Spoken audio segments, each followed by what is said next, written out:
a strong advocate for a long-term joint U.S.-Soviet program to put Americans and Russians on Mars. I think that would be wonderful for joining the two countries together in a grand common endeavor on behalf of the human species, benign, high technology, reaching out to the next century. And there are many other still unrealized practical applications of the space program. We've not given it nearly the attention it deserves, and especially in the last 10 or 15 years. The United States has been awful. Since 1978, the U.S., which pioneered the exploration of the solar system, has not launched one spacecraft to the moon or planets. In more than a decade, we have not launched one. We hope that there will be shortly, later this year, the end of that drought. But we have let the space program languish in the last 10 or 15 years, as we have let all sorts of social programs languish, as we have permitted the amount of poverty in children to increase. Before the end of this century, more than half the kids in America may be below the poverty line. What kind of a future do we build for the country if we raise all these kids as disadvantaged, as unable to cope with the society, as resentful for the injustice served up to them? This is stupid. And then what happened with the resources is they went into increasing budgets for arms. Isn't that where the money went? That and making rich people richer. Those are the two places. Well, the thing about rich people, and being one, I guess, is the money all gets reinvested. If you've got money, you put it in the bank. The bank lends it out to people to buy homes or cars or whatever. But not poor people. Well, that's a good point. It tends to stay up at that highly stratified, very... More people get employed with capital formation and so forth. Are you a socialist? I'm not sure what a socialist is, well, but I believe that the government has a responsibility to care for the people. I'm not talking about dole. I'm talking about making people self-reliant, people able to take care of themselves. There are countries which are perfectly able to do that. The United States is an extremely rich country. It's perfectly able to do that. It chooses not to. It chooses to have homeless people. We are 19th in the world in infant mortality. 18 other countries save the lives of their babies better than we. How come? They just spend more money on it. They care about their babies more than we care about ours. I think it's a disgrace. And this country has vast wealth. You just look at what something like Star Wars. The money spent on Star Wars, already spent $20 billion on it. If these guys are permitted to go ahead, they will spend $1 trillion on Star Wars.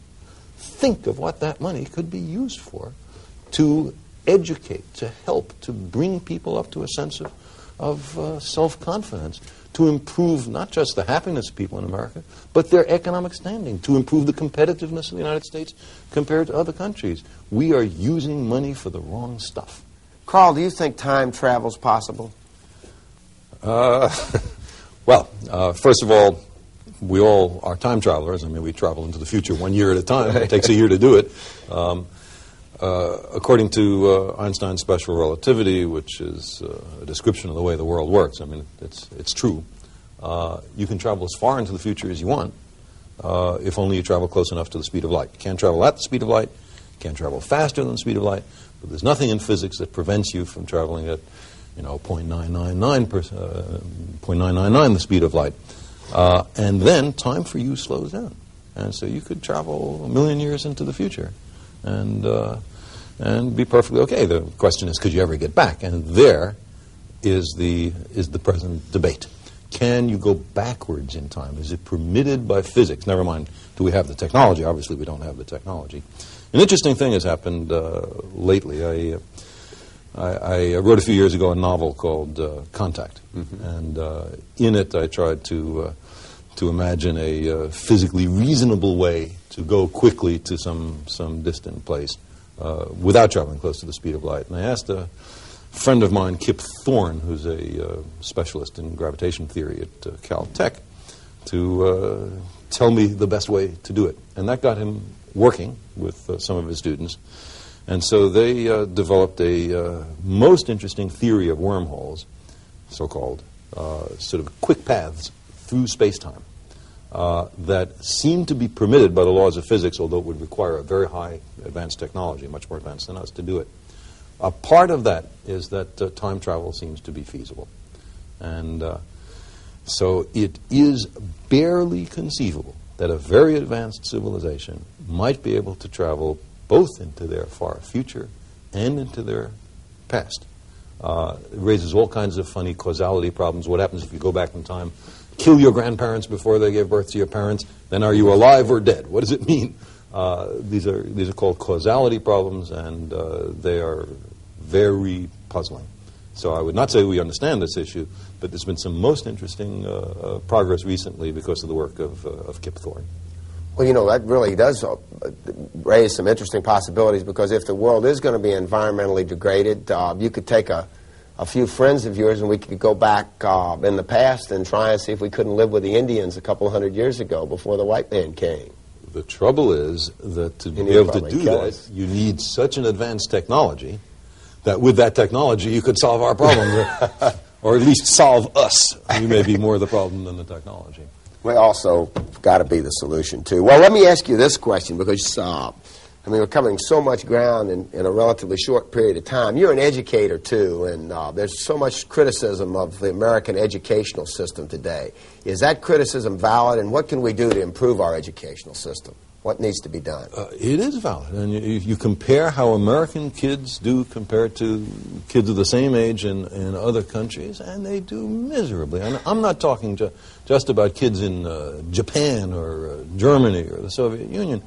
Kids in Singapore, kids in Thailand do much better in science and technology and mathematics than Americans of the same age.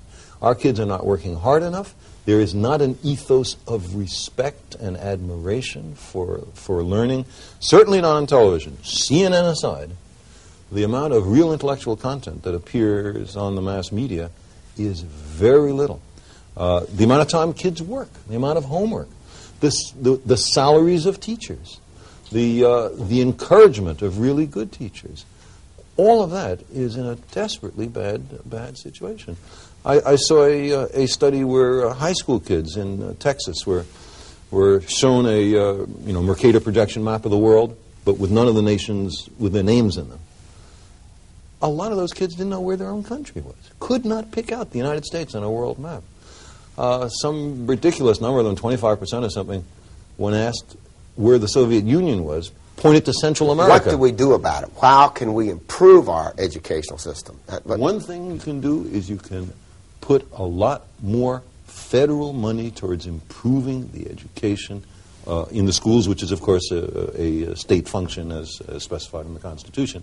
The Constitution doesn't say that the federal government can't help to educate its own children so that the United States will be in reasonable shape in the future. Don't we spend more money than any other country on education by far? I don't think so, not per capita.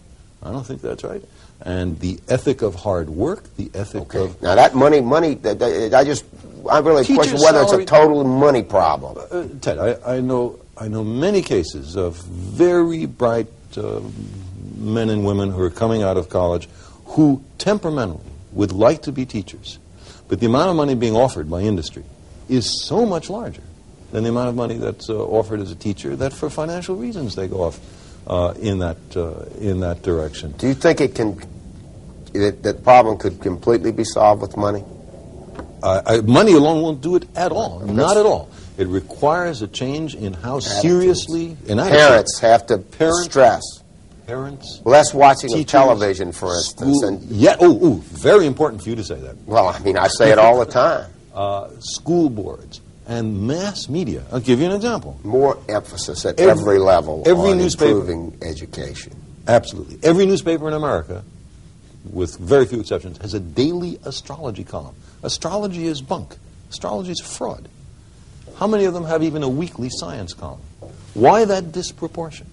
How much real science is there on... Well, they say they're giving them... That's what the networks all say. We're just giving the American people what they want. And that, and we're dragging ourselves down and down and down over the last 40 years. I know. I've seen it. Carl, I don't think there's anybody on this planet that has better credentials to answer this next question than you do. Do you think that there's life anywhere else in the universe? Well, think is a strong word. If you look at how many other